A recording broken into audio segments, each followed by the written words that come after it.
नौहर जगत के सभी दर्शकों को नमस्कार।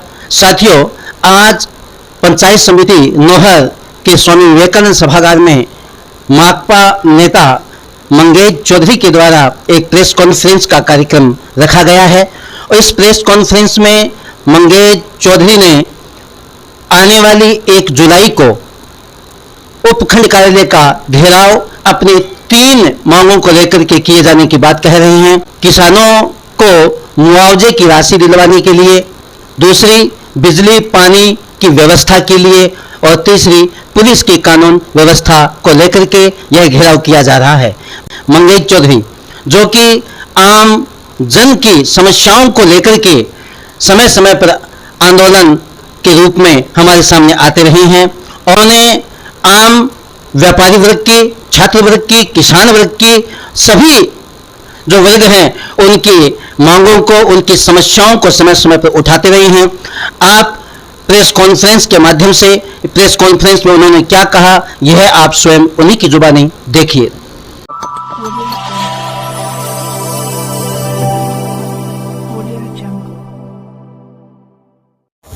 प्रस्तावित 1 जुलाई को उपखंड कार्यालय के घेराव के संबंध में आयोजित प्रेस वार्ता में उपस्थित सभी पत्रकार बंधुओं का हार्दिक स्वागत और अभिनंदन है। पिछले पूरे गर्मी के मौसम में पूरे क्षेत्र में बिजली और पानी की किल्लत है, जिसकी कोई कहीं सुनवाई नहीं हुई और बकाया फसल बीमा का आंदोलन विधानसभा चुनाव से पहले भी किसान सभा द्वारा लगातार जारी था। इस संबंध में आज प्रेस वार्ता है, इसमें विस्तार से अखिल भारतीय किसान सभा के जिला महासचिव कॉमरेड मंगेज चौधरी विस्तृत बात रखेंगे। सभी पत्रकार साथियों का बहुत बहुत हार्दिक आभार, धन्यवाद। 2021 से लेकर के अब तक के बकाया फसल बीमा क्लेम को लेकर के अखिल भारतीय किसान सभा की तरफ से लड़ाई लड़ी जा रही थी। पिछले विधानसभा चुनाव के बाद में 26 दिसंबर से लेकर के 17 फरवरी तक कम से कम 1.5 महीने 2 महीने के आसपास आंदोलन चला। उस आंदोलन के दौरान हमारे जो 2022 और 21 के जिन पटवार मंडलों के ऊपर ऑब्जेक्शन था, 80 के आसपास पटवार मंडल थे जिन पर ऑब्जेक्शन था हमारे नौर और भादरा के पूरे जिले के, उनका संयुक्त रूप से आंदोलन और भादरा में हनुमानगढ़ में चल रहा था। तो यहाँ जो वार्ता हुई उसमें नौर के जो 28 पटवार मंडल थे उनका ऑब्जेक्शन तोड़ने का लिखित में आश्वासन दिया और ऑब्जेक्शन तोड़ भी दिए और उन्होंने कहा कि हम अगले 7 दिन में पेमेंट डाल देंगे। जिस दिन हमने आंदोलन समाप्त किया उस दिन पेमेंट डालना शुरू कर दिया था। तो बिडबराना में, लल्लाना में और लल्लाना उतरादा में, नथवानिया में और रासिमपुरा में, भंगूड़ी में, इस प्रकार से 7 पटवार मंडलों में तो पैसा डाल दिया। जिस दिन हमने समाप्त किया उसी दिन डालना शुरू कर दिया था। लेकिन जैसे ही हमने आंदोलन समाप्त किया उसके बाद में बाकी जो बचे हुए 21 पटवार मंडल थे उनका कम से कम 300 करोड़ रुपए के आसपास का बीमा बकाया उनका आज के दिन तक क्लेम नहीं डाला गया। ऑब्जेक्शन बिल्कुल हमारी लड़ाई के बाद में तोड़ दिए थे, लेकिन ऑब्जेक्शन तोड़ने के बाद भी कंपनी लगातार अपीलों में गई है। जो अपने कलेक्टर की अध्यक्षता में एक फसल बीमा क्लेम के लिए कमेटी बनी हुई होती है DGRC, उसके ऊपर अपील होती है SGRC स्टेट की। तो कंपनी किया कि DGRC का फैसला जो किसानों के पक्ष में लड़ाई की बदौलत जो हुआ उसके खिलाफ अगेंस्ट अपील में SGRC में कंपनी चली गई। SGRC ने भी पिछले दिनों मीटिंग करके वापस DGRC में भेज दिया। DGRC ने फिर उसी फैसले को बरकरार रख दिया, लेकिन बरकरार रखने के बावजूद भी आज के दिन तक जो फसल बीमा क्लेम 2022 का जिन पटवार मंडलों का ऑब्जेक्शन था रबी और खरीफ का, उनका पैसा आज दिन तक किसानों के खातों में नहीं आया। दूसरी कंपनी ने जो दादागिरी की है आचार संहिता के दौरान, वो दादागिरी इस प्रकार से की है कि जैसे ऑब्जेक्शन तोड़ दिया उस समय इस प्रकार का कोई विवाद नहीं था कि 10 हेक्टेयर से ज्यादा के मामलों की हमने जांच की है। अब जैसे ही ऑब्जेक्शन टूटे, क्लेम आना किसानों के खातों में शुरू हुआ तो कंपनी ने कह दिया कि 10 हेक्टेयर से ज्यादा के मामलों की हमने जांच की है और जांच में जिन काश्तकारों की फसलें नहीं थी उनकी हमने तमाम पॉलिसियां रिजेक्ट की है। हमने भी कहा कि जिनकी वास्तव में फसल नहीं है हमें कोई प्रॉब्लम नहीं, आप उनकी पॉलिसियां रिजेक्ट करो। लेकिन असल में हुआ क्या कि कोई काश्तकार की अगर 42 बीघा जमीन थी, उसकी 38 बीघा में चना या सरसों थी और उसके अगर 3 बीघा में फसल नहीं थी, कई बार 3 बीघा में फसल उगती नहीं, बहुत सारी दिक्कत होती है, पानी नहीं लगता तो उनकी फसल नहीं बचती है। तो उन्होंने क्या कि अगर 3 बीघा खाली थी तो भी उन्होंने पूरी की पूरी 42 बीघा की तमाम पॉलिसियां 10 हेक्टेयर से ज्यादा की रबी 2022 की पॉलिसियों को रिजेक्ट कर दिया। यानी तहसील में 40 बीघा से जोत से ऊपर का कोई भी काश्तकार है उसका क्लेम तहसील का करोड़ों रुपए का क्लेम के ऊपर कंपनी ने कुंडली मार ली। हालांकि हमने उसके बाद लगातार कलेक्टर साहब को ज्ञापन दिए, वार्ताएं भी की है, DGRC की मीटिंग में भी किसान प्रतिनिधि गए। वहां कलेक्टर ने कहा कि हमारा फैसला ये है कि जितने क्षेत्र में किसान की फसल की बुआई की हुई है उतनी का क्लेम दे। लेकिन कंपनी ने स्पष्ट मना कर दिया कि हमारा जो पोर्टल बना हुआ है उस पोर्टल के ऊपर आधी पॉलिसी को हम रिजेक्ट नहीं कर सकते, हमारे पोर्टल में पूरी पॉलिसी रिजेक्ट होती है। 3 बीघे के कारण अगर किसी की फसल नहीं है, 39 बीघे में, 38 बीघे में, तो उसके कारण पूरी पॉलिसियां रिजेक्ट कर दी। दूसरी सबसे बड़ी दादागिरी ये हुई कि 2020 के बाद अब तक जिन काश्तकारों के कर्जा नहीं है, जिनकी CHC सेंटर से पॉलिसियां करवाई हुई है, CHC सेंटरों से उन तमाम काश्तकारों का जिनका लोन नहीं लिया हुआ, उन तमाम काश्तकारों की पॉलिसियां रिजेक्ट हुई है 2020 से लेकर के अब तक की। हर बार जब पॉलिसी रिजेक्ट होती है तो इन्होंने कहा कि कुछ ना कुछ कमी होगी, क्योंकि उसमें ई मित्र जो है वो कोई जिम्मेवार नहीं होता। और ये कहते हैं कि हमने ई मित्र को मैसेज भेजा था। ई मित्र क्योंकि कोई संस्था नहीं होने के कारण, ई मित्र कोई मतलब वित्तीय संस्थान नहीं होने के कारण, नहीं तो क्या कि वित्तीय संस्थान हो ई मित्र तो किसान वित्तीय संस्थान के सामने बैठ सकता है, वित्तीय संस्थान से मांग कर सकता है गाइडलाइन भी, लेकिन ई मित्र को वित्तीय संस्थान नहीं है। तो ई मित्र वाले को कहते हैं, उन्होंने कह दिया कंपनी की गलती है, और ओरिजिनलिटी में गलती ई मित्र वाले की नहीं है, कंपनी की है। कंपनी ने दादागिरी के तहत 37,000 काश्तकारों की पिछले, हमने जो हमारे तरीके से जो रिपोर्ट ली उसमें 37,000 पॉलिसियां रिजेक्ट हुई है पिछले 4 साल के दौरान, जिन काश्तकारों के कर्जा नहीं है उनके। तो ये जो पिछले 3-4 साल में जो दादागिरी जो कंपनी कर रही है, ये बात सही है कि हमने लड़ करके एक भी क्लेम का अभी तक पैसा नहीं खाने दिया है। अभी भी जो पेंडिंग मामला आपके प्रेस के माध्यम से खुल्लम खुला कंपनी को भी कहना चाहते हैं, सरकार को भी कहना चाहते हैं, 1 रुपया नहीं खाने देंगे, एक खाए हुए रुपए की डकार गिरवाएंगे।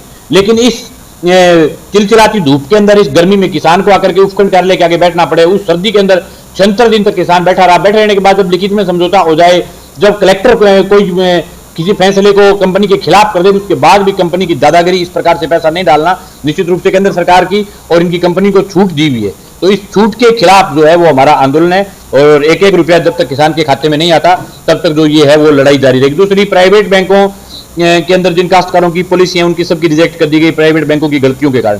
सरकारी बैंक में इस प्रकार का मामला नहीं है, लेकिन प्राइवेट बैंकों ने प्रीमियम काट करके कंपनी को भेजा ही नहीं, तो उसमें बाकायदा प्राइवेट बैंक को किसान का पेमेंट करना पड़ेगा। अब किसान कहां जाए, किसान की तो गलती नहीं है। अब अगर उन्होंने प्रीमियम नहीं काटा तो किसान की तो किसी साइड में गलती हो ही नहीं सकती।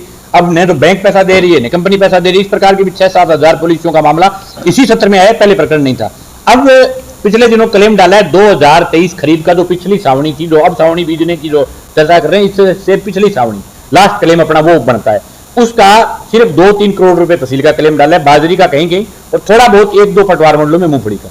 उसके अलावा पूरी तहसील में 191 क्रॉप कटिंग एक्सपेरिमेंट पर नए ऑब्जेक्शन लगा दिए। यानी पिछले तो लड़ करके तुड़वाए हैं, उनका पैसा पूरा आया ही नहीं। उससे पहले ही खरीफ 2023 के अंदर 100 से ज्यादा पटवार जो एक्सपेरिमेंटों पर, पटवार मंडल साइज, इसमें टोटल पटवार मंडल आ गए, कोई पटवार मंडल बचा नहीं होगा। लेकिन एक्सपेरिमेंट एक गांव में 4 एक्सपेरिमेंट होते, तो कहीं गांव में 4 पर लगा दिया, कहीं 2 पर लगा दिया, लेकिन एक गांव में 4 एक्सपेरिमेंट होते, 4 में से 1 पर भी लगा दिया तो पूरे गांव का क्लेम जो है वो रुक जाता है। तो सिर्फ 2-3 करोड़ रुपए डाल करके कह दिया कि हमने खरीफ 2023 का क्लेम जारी कर दिया।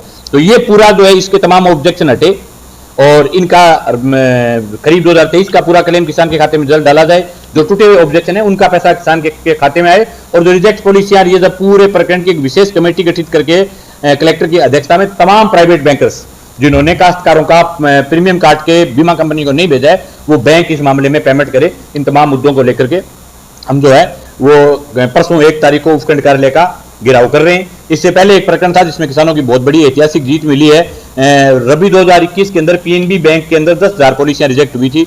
ये राजस्थान का साइज रामगढ़ बैंक के बाद में दूसरा मामला होगा जिसमें हमारी लंबी लड़ाई के बदौलत डीजीआरसी कलेक्टर के यहाँ से किसान के पक्ष में फैसला हुआ है, स्टेट में किसान के पक्ष में फैसला हुआ है। ये कहा है कि इसमें बैंक किसान को पेमेंट करे, लेकिन अभी जो है वो बैंक जो है वो दिल्ली जो राष्ट्रीय समिति होती है, इसकी राष्ट्रीय समिति की अपील में गई है। लेकिन ये अपील का नियम है कि जब दोनों नीचे की दोनों अदालतों में जब किसान के पक्ष में फैसला होता है तो केंद्र को भी किसान के पक्ष में करना पड़ता है। इसमें निश्चित रूप से किसान को जीत मिली, लेकिन पैसा अभी तक किसान के खाते में नहीं आए। तो इसी प्रकार से जो बाकी बैंकों ने जिन्होंने पॉलिसियां नहीं बनाई या जिन्होंने कंपनी को नहीं भेजा या जिन बैंकों में काम करने का तरीका ढंग से नहीं है, उन तमाम बैंकों या हो सकता है बीमा कंपनी के साथ मिलकर के इस प्रकार का किया जिससे किसानों को नुकसान हो। तो इन तमाम जो प्राइवेट HDFC बैंक है, केनरा बैंक है, ये जो अपने एक्सिस बैंक है, ICICI बैंक है, ये तमाम बैंकर्स के लिए एक विशेष कमेटी कलेक्टर की अध्यक्षता में बने और सब बैंकों का बायोडाटा जांच करे कि पिछले कितने सालों में कितने ऐसे काश्तकार है जिन्होंने इनके पास KCC करवाई, उनका क्लेम नहीं आया। और क्लेम नहीं आया तो उसका कारण क्या? कंपनी की गलती है, बैंक की गलती है। ज्यादातर मामलों में बैंक की गलती सामने परसेंट टाइम जो मामला हमने देखा उसमें सामने है। ये तो हो गया फसल बीमा क्लेम से संबंधित मामला। अब 3 मामलों को लेकर के गिराव। दूसरा है बिजली और पानी की समस्या। यहाँ भारतीय जनता पार्टी का राज है, पिछले दिनों कांग्रेस का राज था, राज के लंबा टाइम नहीं हुआ। दोनों ही सरकारों के टाइम में सबसे बड़ी प्रॉब्लम, अब कह रहे हैं कि हमने बहुत बड़ा विकास कर दिया। मैं आपके यहाँ के माध्यम से बिहानी परिवार को तो धन्यवाद देना चाहूंगा कि उनकी बदौलत हमारे यहाँ शिक्षा के जगत में पहले को एजुकेशन का कॉलेज था, कल गर्ल्स कॉलेज का उद्घाटन हुआ है। लेकिन इस पूरे दौर के दौरान आज भी नौर विधानसभा क्षेत्र के 80% गांव और विद इन शहर जहां तमाम सरकारी डिपार्टमेंट जहां बैठते हैं, आज भी शहर के आप किसी भी वार्ड में चले जाओ आपको शुद्ध पानी नहीं मिलेगा। इससे बड़ी शर्म की और लानत की बात क्या होगी? जहाँ वाटर वर्क्स बना हुआ है और वाटर वर्क्स के आसपास का इलाका है, बिल्कुल जो जड़ में रहते हैं उन लोगों को भी शुद्ध पानी नहीं मिल रहा है, इससे बड़ी बुरी बात क्या होगी? और पूरे शहर के किसी भी वार्ड के लोग संतुष्टिपूर्ण ये नहीं कह सकते कि हमारे पानी शुद्ध आ रहा है, अच्छा पानी आ रहा है। टीडीएस युक्त पानी मिला है नहरबंदी के बाद, क्योंकि यहाँ थर्डका के आसपास ट्यूबवेलें जलाते हैं, उस ट्यूबवेल के पानी को, जिनका न तो कोई मतलब उनका फिल्टर होता है, सीधा सीधा वो पानी किसान को मिलता है। वही पानी सीधा का सीधा ही शहर के अंदर जो बेचारे जो शहरवासी है उनको मिल रहा है। पूरे इलाके में लोग बीमार हुए इस गर्मी में, जहां तक हमारे पास रिपोर्ट है लोगों के दिक्कत हुई। कोई यहाँ जनप्रतिनिधि नहीं है जो जाकर के यहाँ के सरकारी दफ्तर में बैठ करके ये बात कह सके कि भाई कहीं का विकास है। अभी तक पीने का पानी जिंदगी के लिए रोटी से पहले अगर महत्वपूर्ण कोई चीज है तो वो है पीने के पानी की दिक्कत। जब शहर में पीने का पानी नहीं मिल रहा तो आप गाँव में उम्मीद ही करोगे। 89% ऐसे गाँव है जिन गाँव में लोगों को आज भी जब नहर आती है तो टैंकरों से पानी लेकर के आना पड़ता है। एक एक टैंकर मालिक 700 रुपए किसान से लेते हैं। ऐसा कोई गांव नहीं है। जल जीवन मिशन जो केंद्र सरकार की जो स्टेट गवर्नमेंट की योजना थी, पूरे इलाके में जल जीवन मिशन फैल हो गया। सब जगह नकली किस्म की पाइपें, तभी जल जीवन मिशन शुरू हुआ है कि नहीं उससे पहले फैल हो गए, क्योंकि अभी उनकी पाइपें लीकेज हो गई। पांडुसर के सरपंच साहब बैठे हैं, इनके गांव में पूरा जल जीवन मिशन का पूरा काम संपूर्ण हुआ है। इनसे आप इस मामले में आपको बाद में बताएंगे।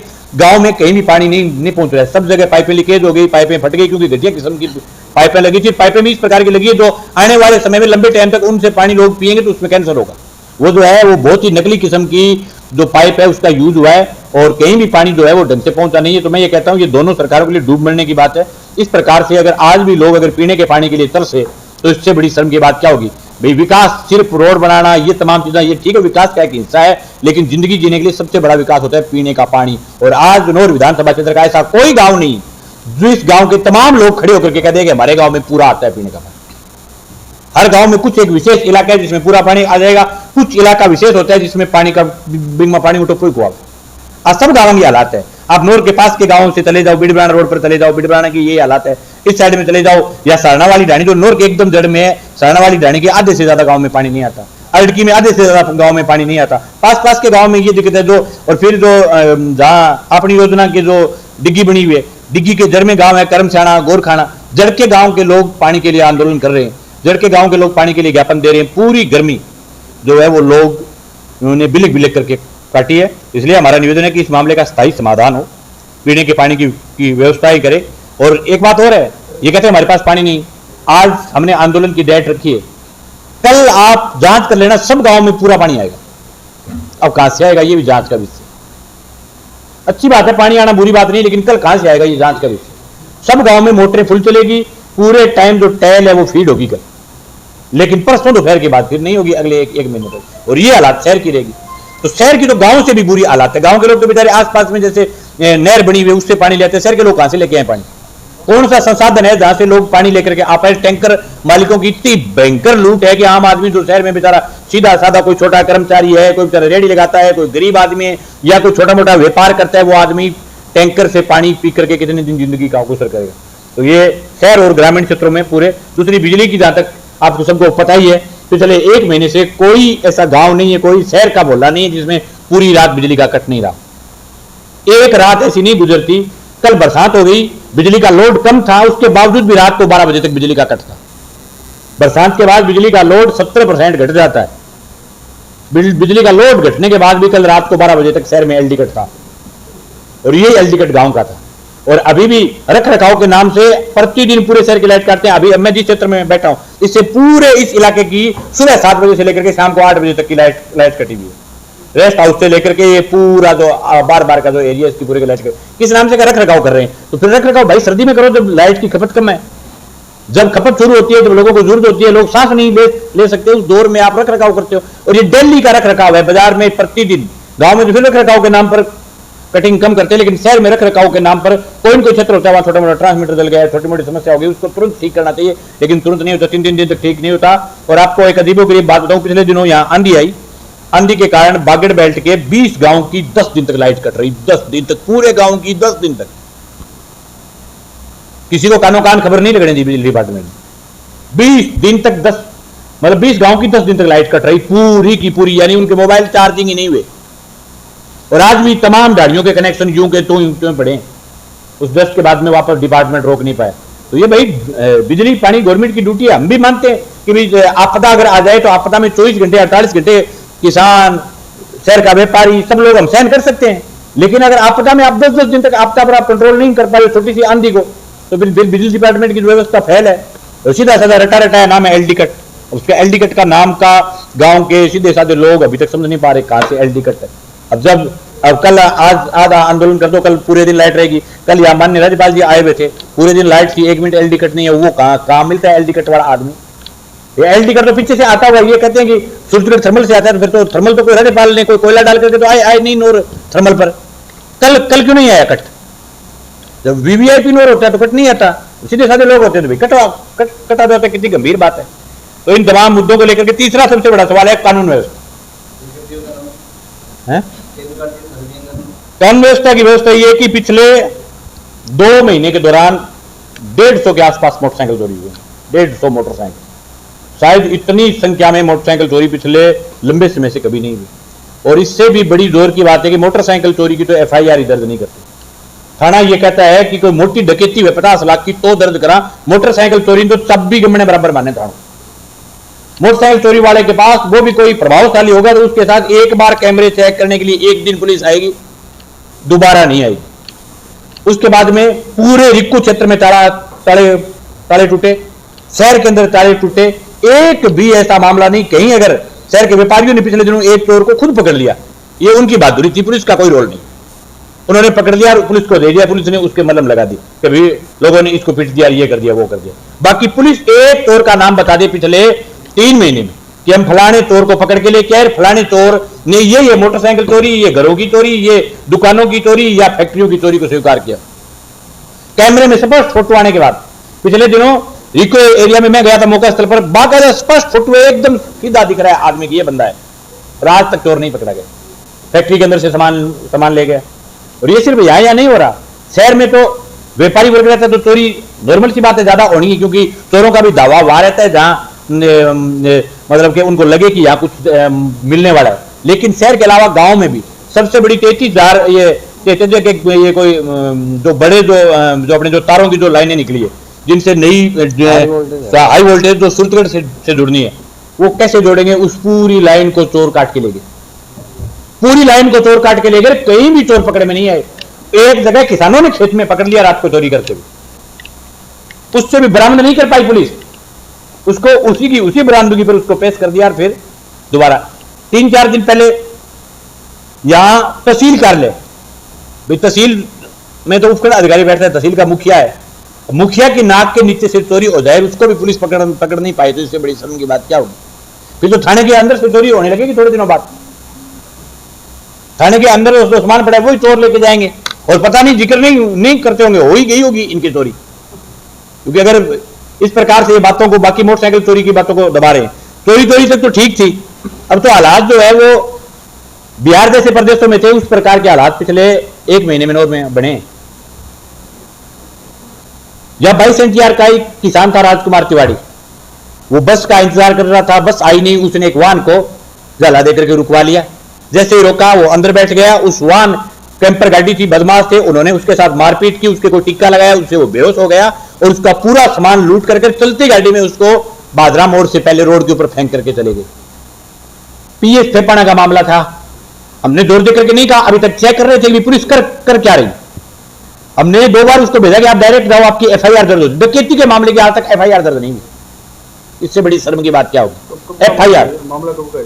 ये मामला है 13 जून का, 13 जून की घटना है। एफआईआर तक लॉन्च नहीं की, उसकी फुटेज आ गई, मोबाइल के उसके जो पिकअप थी उसके नंबर प्लेट आ गई, लेकिन पुलिस आज दिन तक नहीं पकड़ पाई नंबर प्लेट। कई बार तो पुलिस कह देती है कि इस प्रकरण में तो मतलब क्या भी ये हमारे मतलब के कलू हाथ नहीं आया, या तो मोबाइल नंबर, उसके प्लेट के नंबर आ गए, गाड़ी का पता चल गया, कहाँ की गाड़ी है, डंपिंग डाटा में सब कुछ आ गया, सब फुटेज में आ गया। फिर उसी कैंपर वाले ने घटना क्या काम, वहां घटना करने के बाद न कोई कंट्रोल रूम है, न कोई थाने की व्यवस्था है, उसने नोर थाने में फोन किया है, फेपाड़ा थाने में फोन किया, घटनास्थल जैसे उसको होश आया, जैसे लोगों ने आसपास नोर थाने में फोन किया, वो कैंपर नोर को क्रॉस करते हुए गई है। और ये यहाँ प्रताड़ित मेरे पास बैठे हैं, वहां एक गन्ने की रेडी लगा रहा था रोड के किनारे असरदाना का एक नौजवान, उसके से जाकर के जूस मांगा, फिर जूस देने के बाद उसको पीटा उसके जूते मारे, उसका सामान खोज के जेब से टोटल सामान लेकर के वो कैंपर क्रॉस कर लिया। हाँ, अफसरदाना में। ये उसी दिन की दोनों घटनाएं, आज के दिन तक तो पुलिस उनको पकड़ नहीं पाई। ये खुद इसीलिए इनको बुलाया था, और एक विक्टिम का नाम है राजकुमार तिवारी। ये जो दोनों घटनाएं, इस प्रकार की घटनाएं नौर क्षेत्र में हो जाना, इससे बड़ी शर्म की बात कोई हो नहीं सकती। ये पुलिस के लिए बहुत ही शोचनीय बात है। पुलिस ठीक काम करे, उसके लिए धन्यवाद।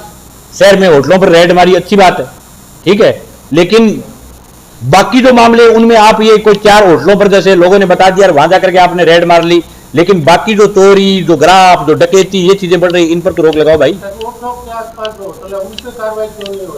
मैं तो कह रहा हूँ सब होटलों पर होनी चाहिए, लेकिन होटल पर तो कार्रवाई एक अलग विषय। होटल तो सबको पता है, वहां होटल है, पुलिस रात को चाहे रात को जा सकती है, दिन में चाहे दिन में, लेकिन डकैती इस इलाके में हो जाए और वो डकैती वाले बच जाए तो हम क्या उम्मीद करेंगे। होटल पर तो 4 लोग, गांव के लोग भी इकट्ठे होकर के बैठ के रोक सकते हैं, हाँ भाई आप कौन और कहां से आए हो, कहां मतलब जा रहे हो। लेकिन ये तो सीधा सीधा कि लोग बाग रात को जाने से डरने लगे, 10 बजे के बाद लोग मोटरसाइकिल लेकर के कैसे जाए। इस प्रकार की कई घटनाएं पिछले दिनों में नौर में हुई। तो पुलिस की जो कानून व्यवस्था है वो बिल्कुल फैल है। यहां सीओ से लेकर के नीचे तक पूरा डिपार्टमेंट पता नहीं किस किस काम लगा हुआ है। इनको इस बात से चिटा इतना भयंकर नौर में पैर पसार रहा है कि आप उम्मीद नहीं कर सकते, अपने आने वाली पीढ़ियां तबाह होगी। सिंगल कार्रवाई नहीं चिट्टे, कोई बड़ी कार्रवाई बताओ पिछले 3 महीने की, चिट्टे में हमने ये कार्रवाई की। चिट्टा अमल समेत जो जिन नशों का हमारे इलाके के लोगों ने नाम तक नहीं सुना था, वो नशे इस इलाके में फैल रहे हैं और पुलिस चुपचाप बैठी है। तो इससे बड़ी तो शर्म की बात क्या होगी। मैं निवेदन करना चाहूंगा पूरे शहरवासियों से, आपके प्रेस के माध्यम से, कि इन तमाम मुद्दों पर अगर हम नहीं बोले, नहीं लड़े, तो आने वाले समय में नौर की हालात बिहार जैसी हो जाएगी।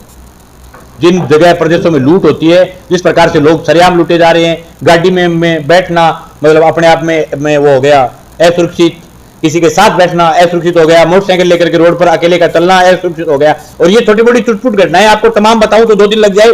गांव में मोटरसाइकिल लेकर के जा रहा था, रास्ते में मोटरसाइकिल रोक करके थप्पड़ मार के लूट लिया। थोड़े दिन पहले यहाँ लोगों ने ला करके पकड़वाया फेपाना थाने में, 5 दिन पहले की घटना, चक्कू मार करके उससे वो पैसे लूट रहे थे किसान से जो खेत से आ रहा था। इस प्रकार की जो घटनाएं लगातार इस क्षेत्र में बढ़ रही है, इन तीनों महत्वपूर्ण मुद्दों को लेकर के 1 तारीख को घेराव रखा गया है। हम पहले, क्योंकि तहसील का मालिक होता है उपखंड अधिकारी, तीनों डिपार्टमेंटों को हमने कहा उपखंड अधिकारी बुलाए उनसे बात करने के लिए, वो नहीं बुलाते तो फिर इंडिविजुअली डिपार्टमेंटों का घेराव करेंगे। जरूरत पड़ी बिजली डिपार्टमेंट को घेरेंगे, जरूरत पड़ी पेयजल को घेरेंगे, जरूरत पड़ी थाने को घेरेंगे। और बीमे के लिए एसडीएम ऑफिस है, क्योंकि ये पूरा जो कृषि विभाग है, राजस्व और ये सब उपखंड अधिकारी के नीचे। लेकिन ये जो बाकी डिपार्टमेंट है, इनका एक संयुक्त कार्यक्रम रखा है उपखंड कार्यालय पर। फिर अगर इन तमाम मांगों पर अगर अमल नहीं हुआ तो फिर पेयजल डिपार्टमेंट का बड़ा घेराव रखेंगे, शहर में प्रचार करके, गांव में प्रचार करके दोबारा से, और कानून व्यवस्था को लेकर के थाने का घेराव करेंगे। कर रहे हैं, हर बारी वार्ता होती है, उसके बाद फिर आंदोलन, ये कहाँ रुकेगा मामला?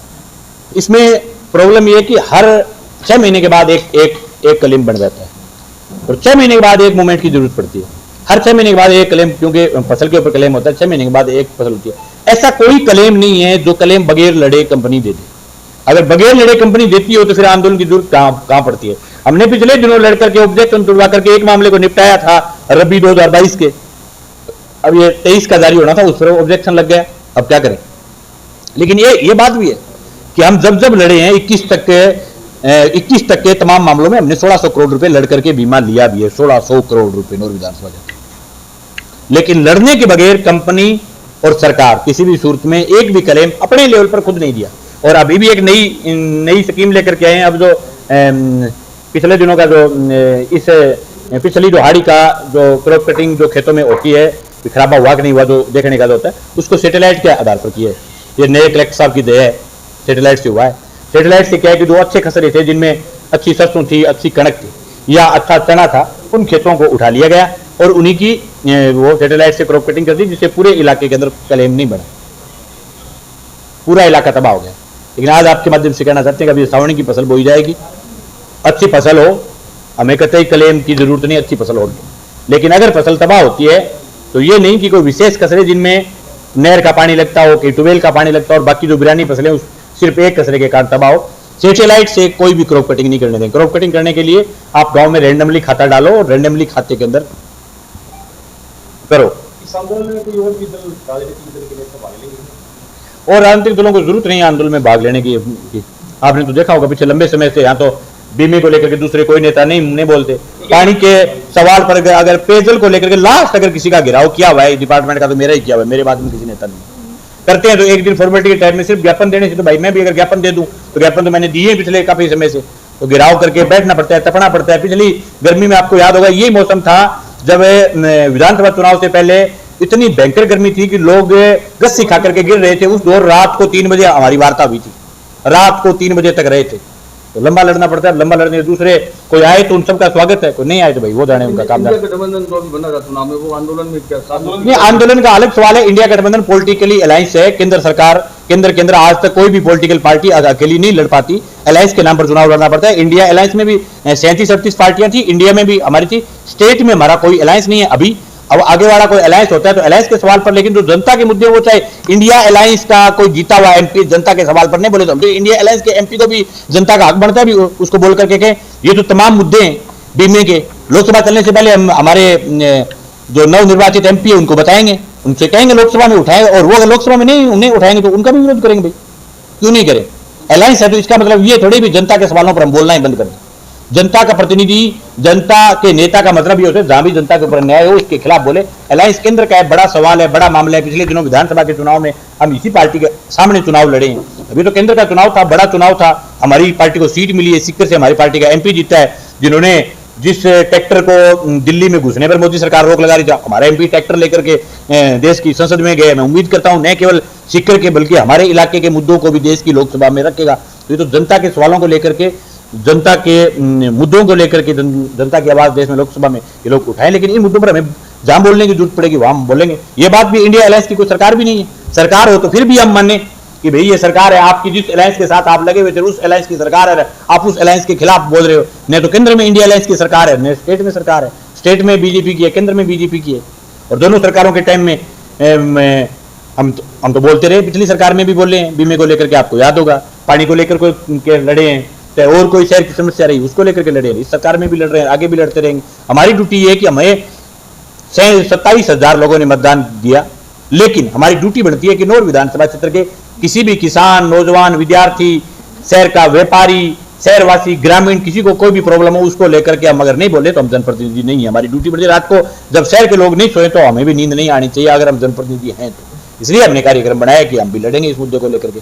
पिछले लंबे समय से मैं देख रहा हूं पीने के पानी के सवाल को लेकर के जितनी बुरी हालात शहर की उतनी गांव की नहीं। शहरवासियों के लिए रखा है पीने के पानी का कार्यक्रम, और जल्द पेयजल डिपार्टमेंट का भी रखेंगे कार्यक्रम, बड़ा कार्यक्रम। पड़ाव डालते हैं रात में, पूरे जितने लोग आएंगे वही रहेंगे।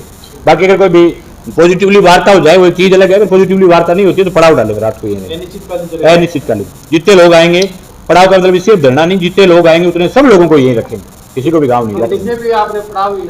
28 पटवार मंडल रही है, 28 का अब आप देख लो 100 गाँव के आसपास लोग हैं। क्या वार्ड वाइज सबकी कल ड्यूटी लगाएंगे, सबको कहेंगे, शहर के लोगों को भी, और सोशल मीडिया के माध्यम से, प्रेस के माध्यम से, आपके माध्यम से, सबके माध्यम से जागरूक लोग हैं सबको आमंत्रित करेंगे। क्योंकि सिर्फ व्हाट्सएप पर पूरे दिन हम लिखते रहते हैं कि ये नहीं आ रही, तो अब लोगों को आमंत्रित करेंगे आप आइए जनता की लड़ाई में। व्हाट्सएप पर लिखने से तो भाई पानी आ नहीं सकता, अभी जनता की लड़ाई तो कितने लोग शरीक होते हैं, सबको हमने तो आमंत्रित किया है। लोग आए नहीं आए हम तो हमारा फर्ज निभा रहे हैं।